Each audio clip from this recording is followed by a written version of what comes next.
So I will be discussing about the flow control in the liquid cooling. So I'll just share my screen.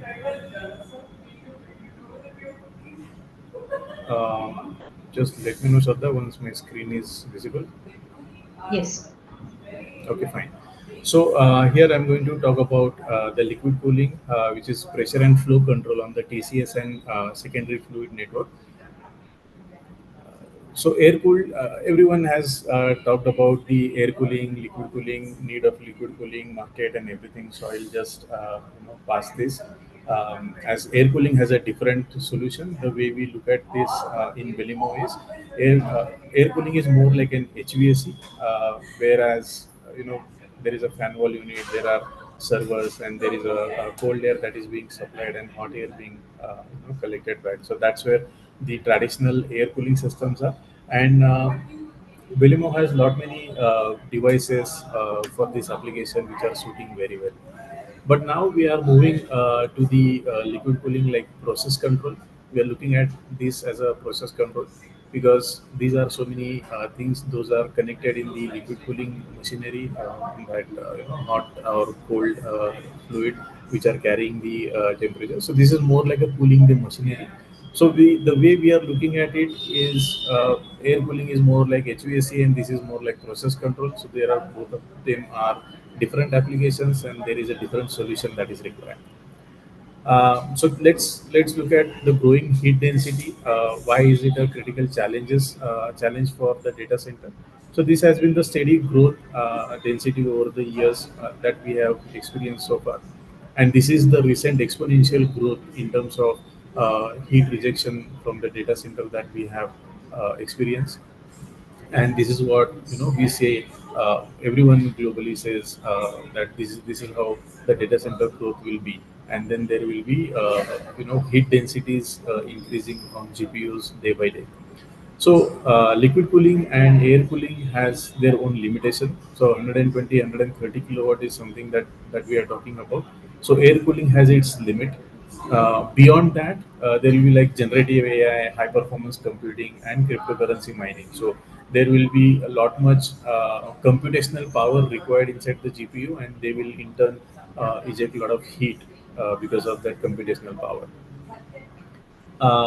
What we look at this limits of air cooling or traditional air cooling system is there are like of course setup like there is a computer room air handler unit, server racks, raised floor plenum. There is a cold air being supplied through these plenums.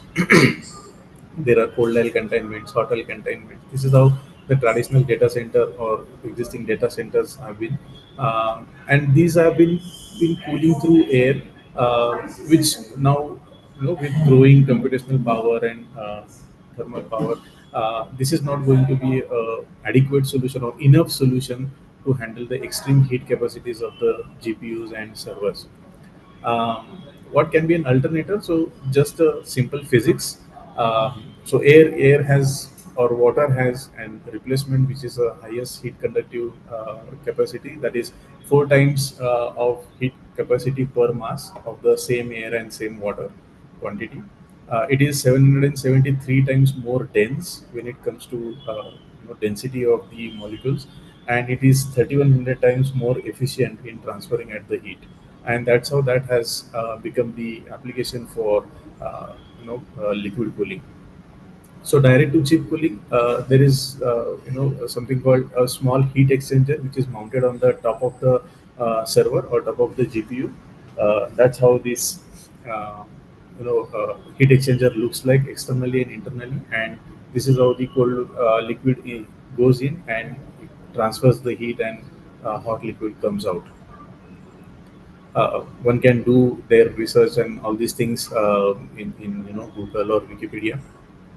So this is where the next few slides I'll spend a little bit of time where we say, okay, when we are handling a liquid or cooling medium near the chip or GPUs, we have to be extra careful, cautious that whatever amount and pressure and all these things that we are supplying to that have to be under the control. So what are the options that are available for flow control of the rack? The very traditional is flow limiting. You just limit the flow, and then is that a good solution? It of course has limitation of it limits the maximum flow, not the minimum flow. There are no additional controls or monitoring because these are not connected. These are also difficult to change the flow capacity in case your flow goes up. A heat exchanger requires more flow, lesser flow. So there is no controllability and communication point in flow limiting. So the next alternative available there is the flow control, where is the typical pressure independent valve can be used. Again, is that a good solution? Somehow, yes. This is the flow control over a full range of flow rates. So there can be various flow rates that are required for the cooling of chips, and we can define these flow rates. Okay, I need let's say 20 GPM, 50 GPM, whatever flow rate is required. That has a full control over the flow rate. EPIV, that we call it as an electronic pressure independent valve, which is not a traditional pressure independent balancing valve, because in traditional valve there is no flow being reported. So those are always on the position control. So actually one doesn't know how much is the flow passing through that pipe, so that what your heat exchanger is getting, that nobody has any idea. But uh, here we are giving a true flow measurement. So whatever flow is going through. So this has two devices. This is the flow sensor, which measures the flow, and these are electrically connected to each other. And this is the control valve, typical ball valve. Based on the requirement of amount of flow being passed, this ball valve starts modulating, and that's how we control the maximum required flow or lowest required flow or adequate required flow. These are programmable. So highest, adequate, and lowest, these things can be programmed in this. And the next is for liquid cooling or hyperscale data centers. This is the similar solution, but with different algorithm, different materials altogether. So here we have added one more temperature sensor as a physical change. But from algorithm point of view or programming point of view, there is a whole lot of change that we have come up with this. This is an energy wall. So is this a good solution? So far the application or requirement that we look for globally inside the data center, this comes out to be an outstanding solution, because proper flow when servers are removed. So let's say there are 42U or 52U servers, and there are few of liquid cooling, and there are few servers which are not occupying the space, and those are physically removed. Then there will be some imbalance of the flow in the server, and then that may create a problem that I will explain you in a couple of slides later. So this device has an ability to report the flow. What is the flow right now happening? What is the temperature of supply liquid and return liquid? What is the pressure difference in between them? And what is the total energy that is consumed through across one rack? That these are the information. These are some of the important information that we get. There are so much to it other than these parameters. So there are 48 odd information that this control valve provides as a soft point. And to provide that information, it has an ability to connect over power over Ethernet. So in case there is a power issue, that you can connect over PoE, you can connect Modbus, BACnet, or WebView and fetch all the information in the IBMS. So that's the Belimo energy wall. This is how it looks like. So DN65 onwards, this has a flange connection, and to DN50, these are the screw or thread type connections. These are some of the features that we have: position control, flow control, power control. So these are the important parameters that can be programmed for modulating of the flow. So traditional energy wall that we had is only with the delta T manager, but now we have come up with the pressure control as well. So when we use or when we do not use the delta T management, so wherever there is delta T management can be used whenever there is an air is in direct removal of medium. So air is being circulated here, and that is cooling the servers or racks, and liquid is cooling the air, and air is cooling the servers. So there are medium change, and there is a buffer for heat transfer. That's the absolute place where we can use the delta T management. Typical application, if you ask me, the fan walls in the data center, computer room air handlers, normal air handlers in maybe some comfort areas, and the rear door heat exchangers. These are the places where we can see or we can use delta T management.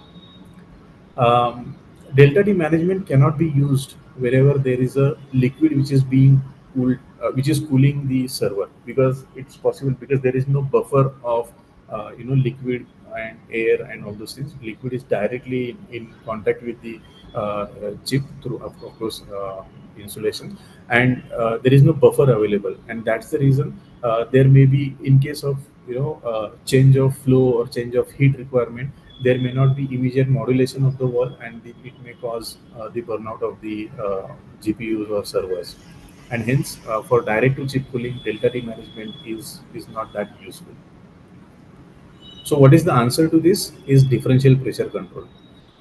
When we talk about differential pressure control, this is just a schematic, and just for the sake of understanding, we have created this actual server. I will show you at the 2 or 3 slides later.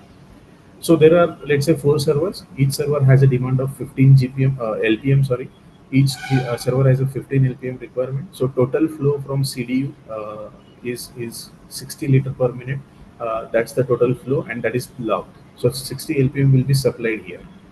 But let's say this one server is removed, and then this 15 LPM will get distributed to rest of the 3 servers. So the actual supply is 20 LPM in this case, whereas design supply is only 15 LPM, and that's not a very good scenario to be. What we have done additionally is we have added one water differential pressure transmitter, which is electrically connected to our energy wall. Now, if you see, the flow is unlocked. That means flow can vary from 60 LPM. But what is locked is pressure. 25 kPa is the minimum differential pressure that this wall and differential pressure transmitter is programmed for, and they are uh, they are connected to each other, and they are maintaining what is the maximum pressure that can be kept. Now, here in this case, one server is removed. What will happen to the flow? The flow to each of the server will remain same as 15 LPM, where because the pressure differential is same, whereas the flow supplied from CDU as the mainstream will be reduced.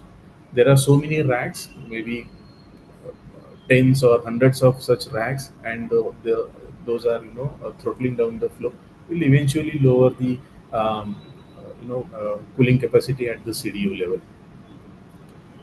How this happens? There is a simple mathematics. This is the formula that we know. Delta P is equal to GPM upon CV whole bracket square. So delta P is 4 PSI, that is kept constant for 4 servers. When we remove one server, the flow changes. So 3 server makes it, instead of 4 PSI, it makes it 7.1.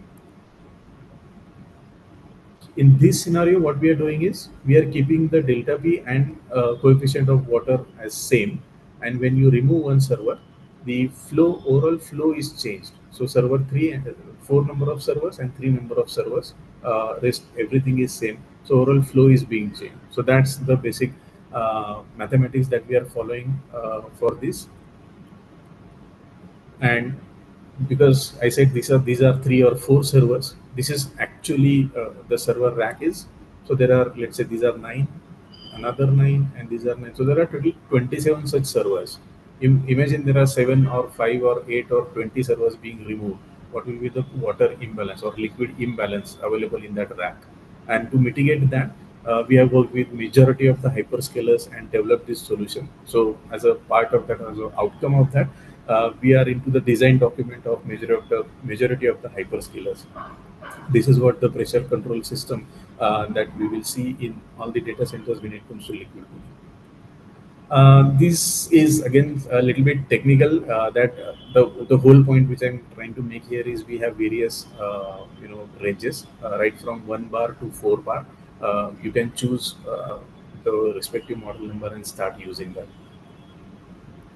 This is the schematics. So this is the technology cooling supply side and return water. So this is the water which is being supplied. There is one temperature sensor here, one temperature sensor, another temperature sensor is inbuilt in the energy wall. Then there is a water differential pressure transmitter connected across this supply and return, and these are electrically connected to this control wall. This is the whole schematics. That's how we work upon. And in case anyone wants to create it over the IT network or IoT or cloud or something, we also have a provision of power over Ethernet. Uh, the whole scheme, what we are saying here is there are two options available: control to flow set point and monitor delta P, or control the delta P and monitor the flow.